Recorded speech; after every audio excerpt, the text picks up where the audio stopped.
में शिक्षा विभाग के कारनामे की पोल खुलकर सामने आई है, जहां तत्कालीन नगर शिक्षा अधिकारी ने कोड़ियों के भाव 2 स्कूलों का मलबा बेच दिया। नियम कानून को ताक पर रखकर बगैर अनुमति मलबा बेच दिया।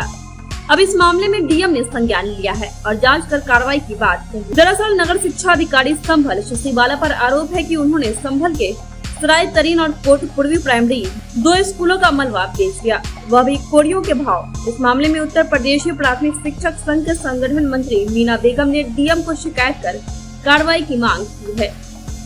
डीएम संभल संजीव रंजन ने मामले को संज्ञान में लेते हुए पूरे मामले की विस्तृत जांच कराकर कार्रवाई की बात कही है। अब देखना यह होगा कि इस मामले में तत्कालीन नगर शिक्षा अधिकारी शशिबाला के खिलाफ प्रशासन क्या कार्रवाई करता है। जी क्या नाम है आपका? मीना बेगम। क्या है आप? सहायक अध्यापक हूँ मैं, प्राथमिक विद्यालय सिंहपुर सानी। अच्छा, आपने डीएम साहब को एक शिकायती पत्र दिया है, क्या है पूरा मामला वो? सर मेरा पूरा मामला ये है कि मैं नगर क्षेत्र में शशिबाला मैडम जो खंड शिक्षा अधिकारी तत्कालीन में थी, उन्होंने हमारे संभल के 2 विद्यालयों को, यानी एक सराय तरीन में है भालेभान में और एक है मोहल्ला कोटपूर्वी में, इन्होंने 2 विद्यालयों को नियमों को ताक में रखते हुए बिल्कुल नियमों के विरुद्ध इन्होंने दोनों विद्यालयों का ध्वस्तीकरण करा दिया था, नीलामी कर दी थी, जिसका सारा पैसा जो था इन्होंने ये अपने पास रखा, जो कि सारी चीज़ें जो उन्होंने की हैं वो नियम के विरुद्ध थी। परंतु जो विद्यालय की संपत्ति थी वो हमारे संभल के नगर पालिका की संपत्ति थी, जिसको तोड़ने या ध्वस्तीकरण नीलाम कराने से पहले नगर पालिका के अधिकारी की परमिशन ली जाती। बिना नगर पालिका के अधिकारी की परमिशन लिए उन्होंने विद्यालयों का ध्वस्तीकरण एवं नीलामी करा दी, और जिसको का मामला संज्ञान में आने पर भी यानी जिलाधिकारी महोदय को शिकायत देने के बाद भी 30 तारीख से मैं बार बार उनको शिकायत जारी कर रही हूँ, शिकायत दे रही हूँ, परंतु मेरी ये समझ में नहीं आ रहा है कि इस पर क्यों संज्ञान नहीं लिया जा रहा है, जो कि हमारी सरकारी संपत्ति हैं और सरकारी उसमें बच्चे बैठते हैं। शिक्षा के मंदिर को उन्होंने बिना जिला अधिकारी या बिना जिला बेसिक शिक्षा अधिकारी की अनुमति लिए बिना, नगर पालिका की बिना अनुमति लिए बिना उन्होंने सारे विद्यालयों की संपत्ति को नीलाम कर दिया, जिसकी शिकायत बार बार मैं देखती हूँ कि सभासद जो है नगर सराय तरीन के वो भी बार बार उसकी शिकायत कर रहे हैं। परंतु जिलाधिकारी महोदय की तरफ से मैं इस बात पर आपके माध्यम से मैं ये कहना चाहती हूँ कि ऐसी क्या परेशानी है, ऐसी क्या परिस्थिति है जो इतना सब कुछ हो जाने के बाद भी और बार बार शिकायत करने के बाद भी जिलाधिकारी महोदय इस पर कोई एक्शन नहीं ले रहे हैं। मेरा बस यही कहना है कि अगर जो भी उन्हें कुछ करना है या मैं इतनी शिकायतें कर रही हूँ तो उसका मुझे कोई आश्वासन तो मिले कम से कम कि उनके खिलाफ जांच बिठा दी गई है।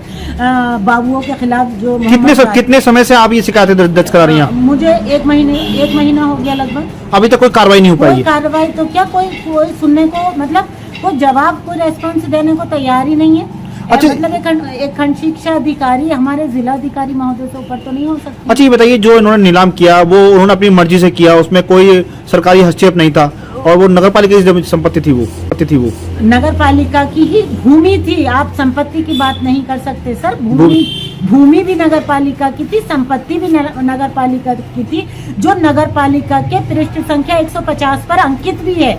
अच्छा ये बताइए, उन्होंने जो नीलामी इन्होंने की तो नीलामी का पैसा भी उन्होंने सरकारी खाते में जमा नहीं किया? सरकारी खाते में जमा नहीं किया। जब सराय तरीन के सभासद राजकुमार सर ने इसको देखा कि हमारे चुनाव नजदीक आ गए, बूथ कहाँ बनवाए, इलेक्शन कहाँ पड़ेंगे, भवन तो नीलाम कर दिया गया है। जब इस मामले को उन्होंने पेपर में उन्होंने उजागर किया, शिकायत करी उन्होंने जिलाधिकारी महोदय से, तो इन्होंने जब देखा कि मामला संज्ञान में आ रहा है तो जो ये बाबू है यूआरसी पर बैठते हैं मोहम्मद जाहिद ने 1,40,000 रुपए कैश लेकर के तुरंत जल्दी से खाते में जमा कर दिए कि कहीं हमारा मामला पकड़ में ना आ जाए, जो कि बिल्कुल नियमों के विरुद्ध है। अच्छा, तो ड्राफ्ट लेकर के जमा किया जाता है। क्या चाहती हैं आप इसमें? मैं चाहती हूँ कि इस पर संज्ञान लिया जाए, जिलाधिकारी महोदय पूरी तरह से इस पर निष्पक्ष जांच कराएं, मुझे आश्वासन दें कि हम इस पर निष्पक्ष जांच करेंगे। अगर वो बिल्कुल दोषी नहीं है तो उन पर कोई कार्रवाई ना करें, और अगर दोषी है, मेरी निगाह में तो अभी तक फिलहाल दोषी है,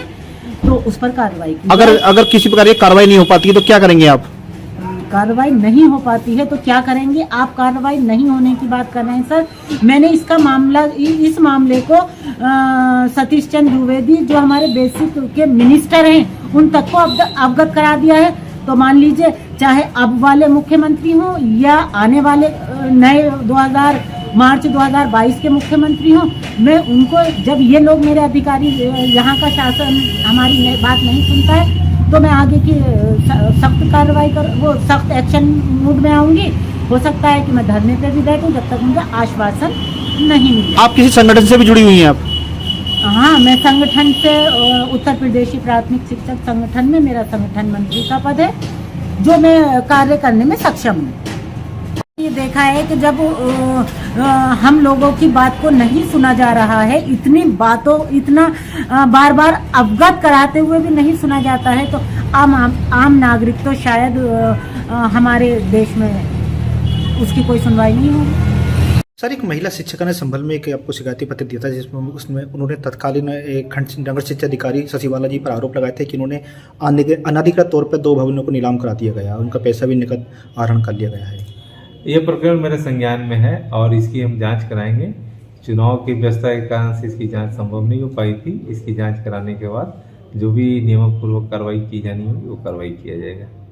अच्छा, जिस तरह से उन्होंने आरोप लगाए थे, क्या ये आरोप जो उन्होंने बताए हैं कि ये जो तत्कालीन नगर शिक्षा अधिकारी थी उनके द्वारा ये किया गया है, तो क्या शिक्षा विभाग के संज्ञान में नहीं था मामला सर पूरा? क्या ये अब इस पर मुझे टिप्पणी करना थोड़ा सा कठिन लग रहा है क्योंकि अभी तक हमने इसके तह में गया नहीं है। तो अभी हम जांच कराने के बाद इस पर प्रॉपर कार्रवाई करेंगे, आपको भी बताया जाएगा।